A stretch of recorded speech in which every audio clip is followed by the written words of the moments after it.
lots of saguaro cactus, lots of palo verde trees. I mean, I'd probably put that house right in here, and then if you, because it's already pretty high enough, and then if you're doing a separate guest house or RV garage or man cave or whatever, there's plenty of room to put it in the back of the lot. That's what my plan was. People love those barnuminiums or whatever they're called. Especially up here. Yeah, it's just the way to go. This guy has 5 acres to the north. His name's BZ.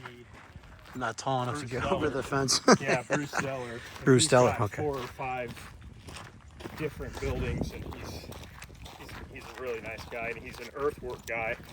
So he already offered to do all the earthwork for us. Oh, So the lot goes back to that barbed wire fence, and it's marked as well. And again, you know, culvert here, or I mean, little tiny nothing wash here, bigger one on the other side, which is that one we saw in the front with the culvert. But this area here is perfect to put a house. You wouldn't have to bring in a ton of dirt. You can cut and fill on all these lots and use a lot of the dirt you have.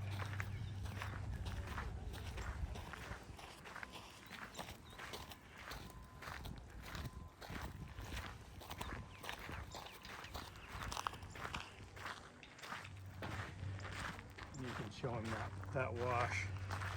That's basically the stake right across. So this is this first lot.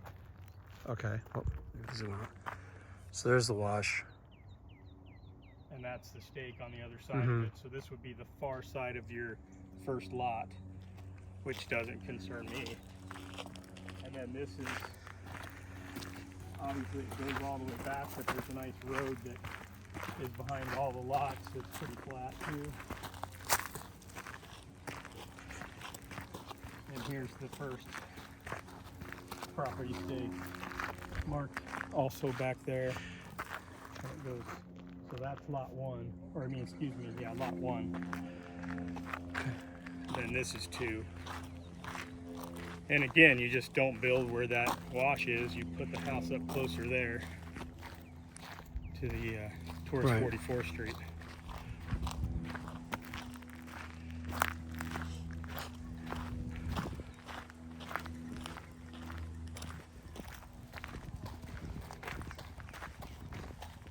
Basically on the back fence of the property, those people are building their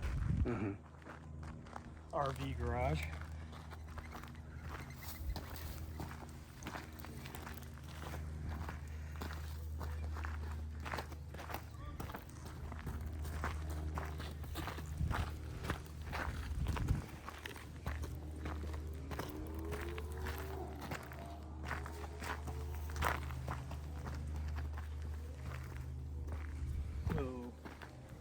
There's the pin that goes straight up to that, and that was number 2.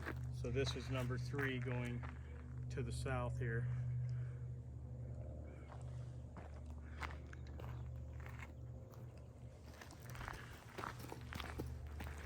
Once you're up higher on those, on the elevation there, it's really nice that, you know, I mean, it does have mountain views. Yeah, and you also have views to the west. Like this is a lot where they brought in dirt already. This is where I planned on doing that with our garage and the guest house, and the house on the front. So this is lot 3. This is pretty much already a pad. It's just where you put the house. You put it the house there, an RV garage here, or do you put the house back here because you still have great views? Yeah.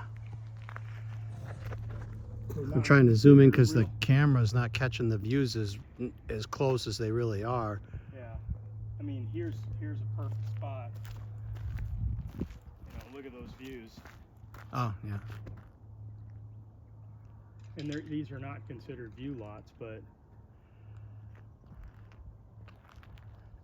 my daughter was mentioning that the other day when we were walking it. She's like, Dad, this has better views than we even thought. So, but anyways, that's it in a nutshell. I mean,